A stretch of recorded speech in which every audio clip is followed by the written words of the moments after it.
Hey guys, it's Maura. In today's video, I want to talk a little bit about my health, a little bit of knowledge into PCOS. And recently I was, I guess, diagnosed. I don't know if that's really the right word. They mentioned it. Primary or ovarian failure. I don't know if it's necessarily primary, but that's like the term. So yeah, I kind of want to go over some of my lab results. I recently went and saw a hormone physician. He is a nurse practitioner in Joplin. Pretty much the only one around in this area. I used to see someone in Springfield and in Ozark, but I kind of wanted someone that was a lot closer to me that I could see more easily. So I went and saw him. I told him, you know, I'd brought my old lab work that I've gotten done like years ago. I didn't figure a ton had changed, but I knew they were probably worse, my lab results, than they were. But hormone-wise, what I mean specifically, because I have gained a lot of weight this year. I would say maybe like 20 pounds, and I was at a pretty steady weight before that. So it just kind of, something like just changed and I just started gaining weight. I've never really been one to gain a lot of weight. I have weighed more and then kind of lost weight once I went gluten-free. But not a substantial amount, and I've never gained this much weight. So that was kind of an indicator. Also, I have a lot of acne on my chin and like my neck area, which is like a big sign of like hormone and PCOS issues. So I have been somewhat diagnosed with PCOS. I didn't really meet all the criteria. I was more of a lean PCOS. But now I guess my PCOS has gotten worse, which I was a little bit surprised about, since I do try to eat a pretty decent diet, with my allergies, not eating gluten and corn and soy, which, you know, can mess up your hormones and things like that, makes them worse, inflammation. But yeah, so let me just get into this. There's a lot of info. Being a laboratory person, I did understand the majority of all the information that the physician was relaying to me about my lab results. I feel really bad for people that don't have a scientific background and don't know, like, because I was getting overwhelmed and he was just telling me like a bunch of stuff, which I'm glad he seems to know what he's talking about, but also it was just overwhelming. And it's like, you know, you feel like you need to record something when you're there. If you are meeting with a hormone physician, I would recommend bringing someone else there, because you may forget, especially if your hormones are messed up, you'll probably forget some of the stuff they said, and a lot of it's pretty important and you want to remember it. So I did get a copy of all my lab results. That's something you also want to have, because you're not going to remember all the numbers they say and what you're low on and what you're high on. And so always try to get a copy so you can have your own personal records. So first off, when I went, it's been like maybe a week and a half ago, maybe 2 weeks, I got a saliva test. So one of the better ways to test hormones are through your saliva. So just like those 23andMe kits, you're going to spit in these different vials. Now it depends what kind of testing they're doing. I had to do a morning sample, like a noon one, a 4 o'clock, and an 8 o'clock one, so 4 throughout the day. The first one tested the majority of my hormones, and then the second, third, and fourth all tested cortisol levels. So that has to do with your adrenal, has to do with weight gain, and also like stressors in your life. So this one was through HRT Labs, and that's who did all the testing. Like I've said, I've done this kind of test before. I don't think it was through HRT Laboratory, but same sort of thing. So I knew the gig. This isn't what I wanted to look at. Get my papers. So I did get blood work done to test my thyroid and insulin levels, and then everything else was in the little saliva kit. So they give you some nice little graphs here, kind of explaining all your levels and what they were. They also give it to you in like a chart form, and show where you are on the scale. So the the hormones that I got tested were estradiol, so like estrogen, progesterone, that's like, you know, ovulation, testosterone, oh, and the progesterone to estrogen ratio, testosterone, DHEA, and then the 4 cortisol levels. So, surprisingly, I was not necessarily expecting this, but my estradiol level was low. Now, I have never had it been low before, but like I said, with the weight gain and different issues, like more acne, I can see that being, obviously true. Not that I think these results are fake. So that did make sense to me, but I've never had a low estradiol. So I've always had a low progesterone. I've never had a low estradiol before. But like I said, it's been a couple of years since I've gotten it checked, and hormones can change pretty rapidly, even when you're not on anything to change them. So my estradiol level was 0.8, which was low. The range they have for premenopausal and the luteal phase, so that's part of your cycle. That's the part of your cycle that I was supposed to get this stuff checked. But when your periods are irregular, you don't really know when your luteal phase is, or any part of your phase, really. You might just have a period randomly. So I took it, he said, as long as I did the saliva kit, and I wasn't currently on my period, which I wasn't, and I haven't had one this month at all. So anyway, 0.8, and the range is from 1.3 to 3.3. So that's pretty low. And those, what's the word? The units are PG per milliliter. So I think it's like picograms or something like that. Anyway, next is my progesterone level, which is supposed to be 75 to 270, and that's for a premenopausal, so someone my age is supposed to be premenopausal, and luteal phase. And that level, like I said, 75 to 270, mine was 45, so that's like 30 lower than it's supposed to be, even on the low side of the range. So that ends up making my ratio 56 from progesterone to estrogen, and it's optimal when it's supposed to be 100 to 500. So yeah, not cutting it. Also, more bad news. My testosterone was high, so that's going to be a reason for the acne. That's going to be a reason you usually have high testosterone when you have PCOS. Now, when I've gotten my hormones tested before, my testosterone was not high. Now it was getting closer. You know, it was getting closer to 55. It was like 54, if that was what the range was then with the other laboratory that I went through. But yeah, so now it's 63, so it's definitely higher. So that's probably why I'm having more acne. You know, maybe the weight gain to my PCOS is doing worse by these numbers, is what I'm saying. But also, when you have low estrogen, low progesterone, it's considered ovarian failure, because that's what your ovaries do. They make estrogen, they make progesterone. I mean, there's some other organs in your body that make estrogen too. I think your brain even makes estrogen. But anyway, it's the primary organ. And so they call it failure, which, you know, you're just throwing that around. It's not real great sounding. Oh yeah, my ovaries are failing. I mean, maybe I want to use the term insufficiency. They're just not doing good enough.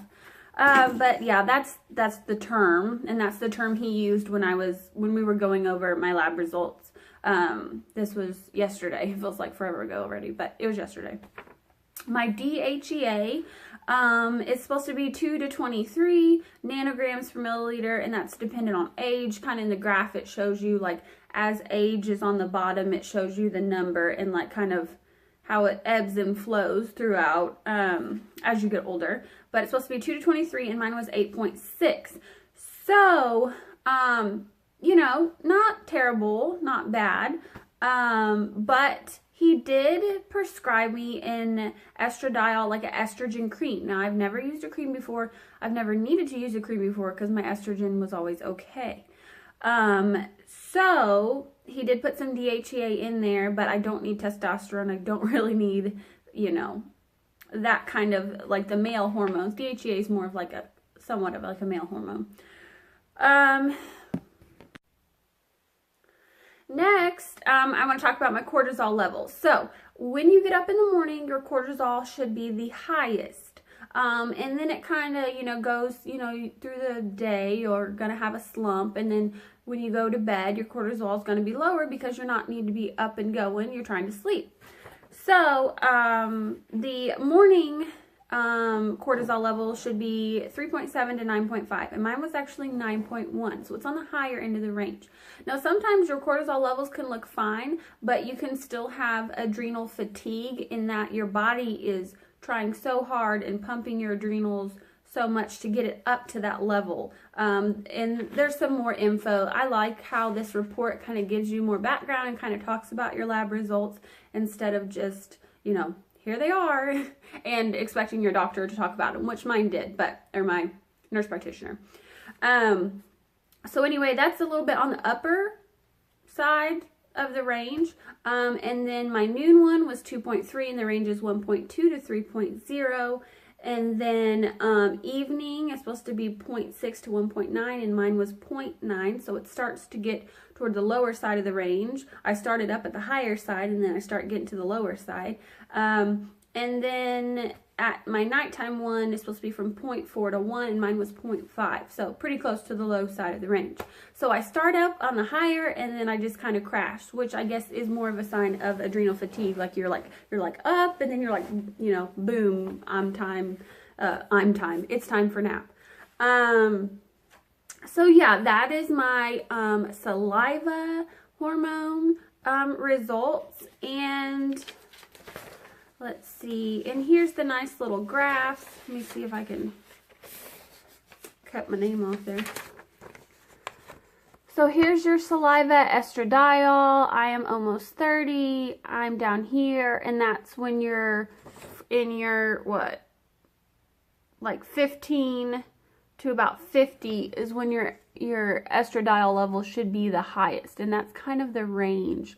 They show like median and like higher and lower, and that's for like, I guess, the average person. Here's the saliva progesterone. It's low. I should have like the highest, one of the higher levels of progesterone based on my age, obviously not based on the fact that I do, because I don't. And then saliva testosterone, at this age I should have higher testosterone too, but it's higher than even the high. And then my DHEA is a little bit less than average. And then here are my saliva cortisol levels. So we have, let's see, this is like the morning one, so that's pretty high up on the top there. And then that one's in the middle range, and then these are getting pretty low, lower than the range. I mean, they're still within the range, but I'm kind of, you know, bottoming out. I think he might even use that term.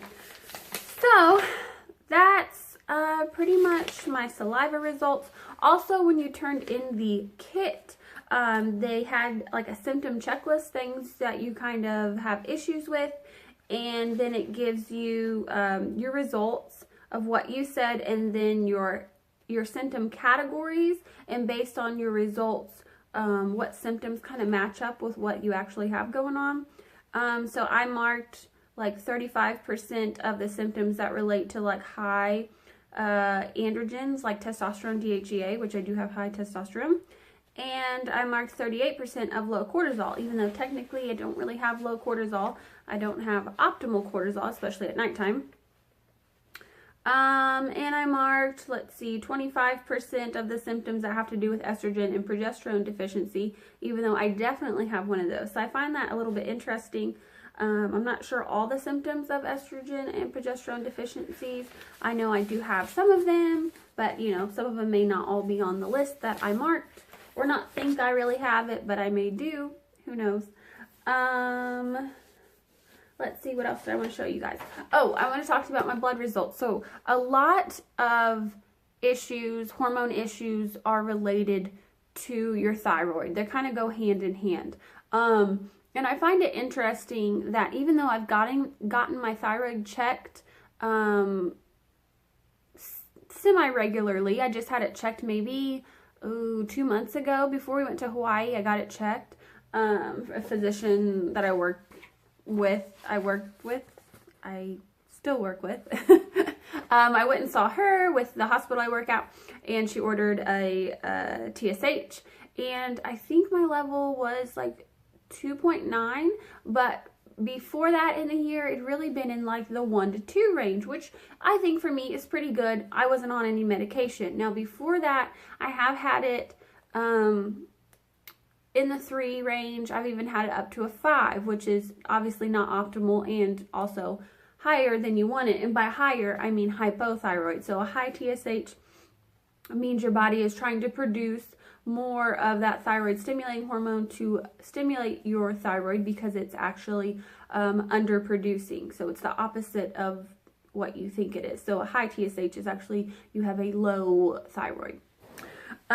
So anyway, continuing on, my TSH, the range for our hospital, because I got this done at the hospital I work at, our range is 0.358 to 3.7.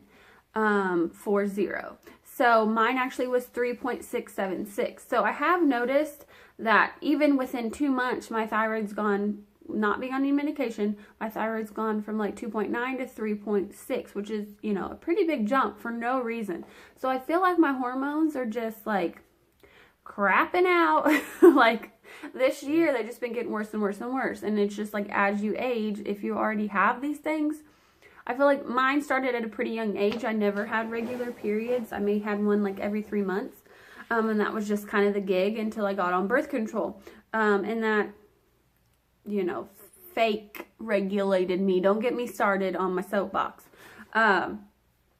Anyway, but I had to get off of it because of like extreme pain. So I have been prescribed now estrogen cream that you put on like underneath your arm, since my estradiol level is low. Now, I've never had low estrogen before, so I've never needed to be prescribed any of that. Just progesterone, which I'm going to be taking progesterone too. I just went and picked up my prescriptions from the pharmacy, and it's compounding pharmacy. It's like a pharmacy and a compound pharmacy all together. Compounding pharmacy does not take insurance, but right now I can use my healthy living card from the hospital I work at for my prescriptions, even though they don't take insurance. It's just a little bit confusing, but you have to have the insurance to get the healthy living card anyway. So all this stuff is going to be pretty expensive. So I feel like I'm privileged enough to have the income to pay for things that I need. Like I need it. Your girl is, you know, barely kicking. And also the privilege to find out what's wrong. As in, a lot of people have PCOS. Probably not as many have ovarian failure, especially at 28. But, you know, a lot of people don't know. And like they say, like 10 to 20% of people probably have PCOS. And so that's pretty crazy that, you know, there's tons of people out there that don't know. I mean, I can look at a girl and be like, yeah, she probably has PCOS. If she has more like hair growth or like acne that's like down here, like I have it, like I can spot that and say, yeah, she probably has PCOS. You know, she's probably had trouble getting pregnant or miscarriages because of low progesterone. Like I can see that and know that because I've been through that. You know what I mean?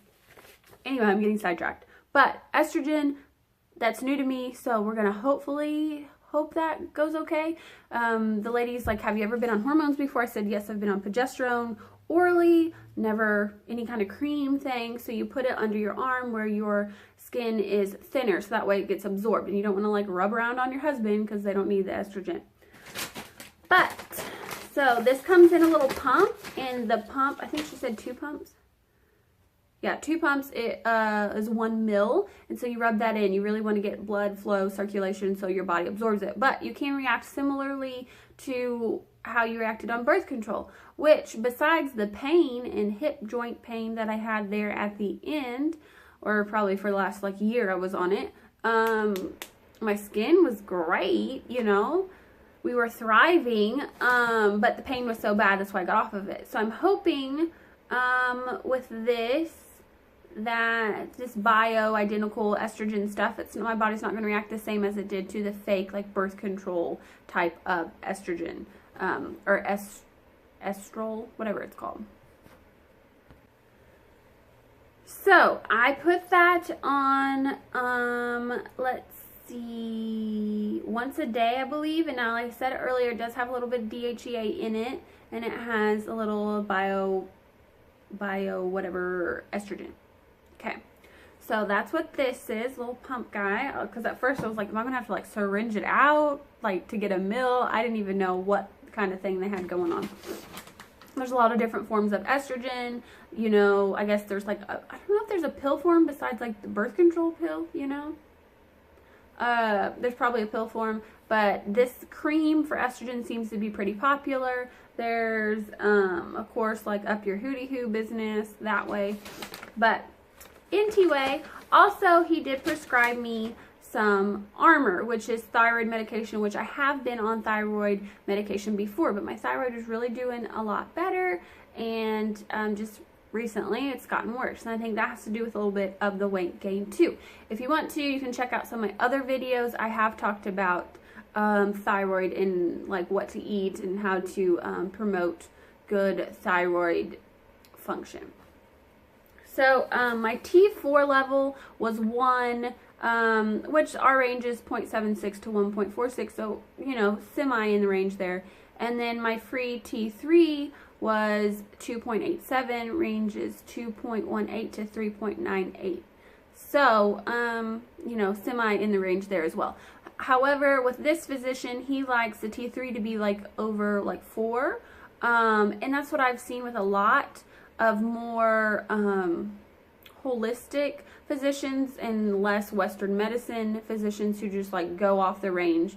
You know, this is the range, everybody should be in this range. Where a lot of people, they may be within the range, but for, you know, them specifically, it's not optimal for their like well-being, if that makes sense. A lot of people, you know, they can be severely anemic and they think they're doing good when their hemoglobin's like 8. And if I had an 8 hemoglobin, I'd be like, you know, it's like what your body gets used to for long periods of time. So just because your body's gotten used to it, that doesn't mean like the next person needs to get used to that like bad of a level. Everybody's different is what I'm saying.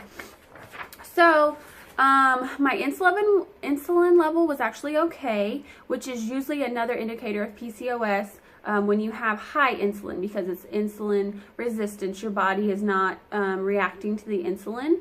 But I've always had decent insulin, you know. Well, I used to always have an okay testosterone, but now that's high too. So the range is 2 to 19, and mine was 5.4, so still pretty low. I usually have the opposite issue. Instead of like having a higher blood sugar, usually my insulin, when I eat something, overproduces and then brings my sugar too low. So I'm actually kind of hypoglycemic when I have a lot of carbs. So another reason why I don't eat a ton of carbs either. My T3 reverse was 19, in the range on here says 8 to 25. When I talked to the physician I'm seeing, he said he doesn't like to see anything over 8, which is weird because that's what the range is. But he said that, you know, I knew T3 reverse is the inactive form of T3. It doesn't really do much. And with some autoimmune disorders, that's when you're going to get a high T3 reverse. And he said, you know, with like the American diet and things like that is when your T3 is going to get higher, like because it's getting converted into that inactive form. It's not getting converted to the T3 free, which is what you want. So he said he didn't really like that being higher, and that, you know, there's different supplements and stuff I can take that will help like my nutrition to bring that down lower. Now, is he just trying to get me to buy some stuff through him, through this, you know, nutritional vitamin company? I mean, maybe, but your girl fell for it. It's okay. I need to probably take some type of vitamin because I have such a restrictive diet.